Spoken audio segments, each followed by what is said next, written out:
इस वक्त मैं हूँ थाने बेलापुर इंडस्ट्रियल एसोसिएशन के एरिया में ये जानने के लिए कि इस साल एसएमईज के लिए ये बजट कैसा रहा। शुरुआत करूंगी दिनेश भाई आपसे। सबसे पहली चीज आप मुझे ये बताइए कि आप लोगों के लिए अच्छी खबरें भी रही हैं, मिक्स बजट रहा है। इंटरेस्ट सबवेंशन जो आप लोगों को 2% मिलता है उसे 1 साल के लिए और बढ़ा दिया गया है। आपको लग रहा है ये आपको किसी तरीके से बेनिफिट करेगी जो एक्सटेंशन मिली है? वो अच्छी बात है, हमारे कैश फ्लो पे उनकी पॉजिटिव इफेक्ट रहेगी। दूसरा ये कि एलोकेशन जो किया है पूरे सेक्टर के लिए, माइक्रो और एसएमई सेक्टर के लिए करीब 2400 करोड़ रुपए का एलोकेशन किया है।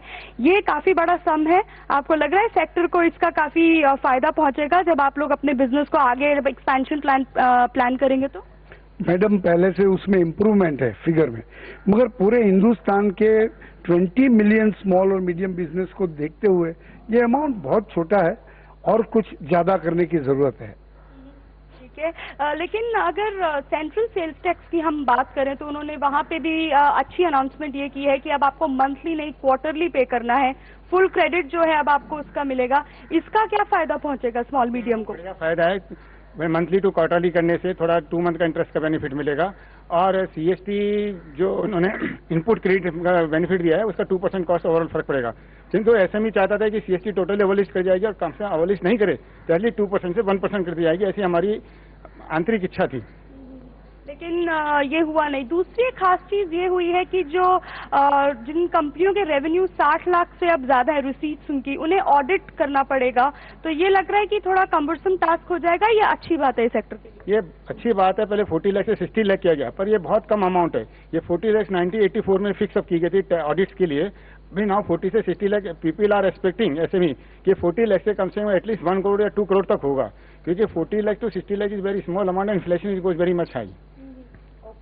लेकिन कोल्ड स्टोरेज को लेके भी काफी अच्छी खबरें आज फाइनेंस मिनिस्टर ने अनाउंस की है। उन्हें सर्विस टैक्स से एग्जेम्प्ट किया गया है।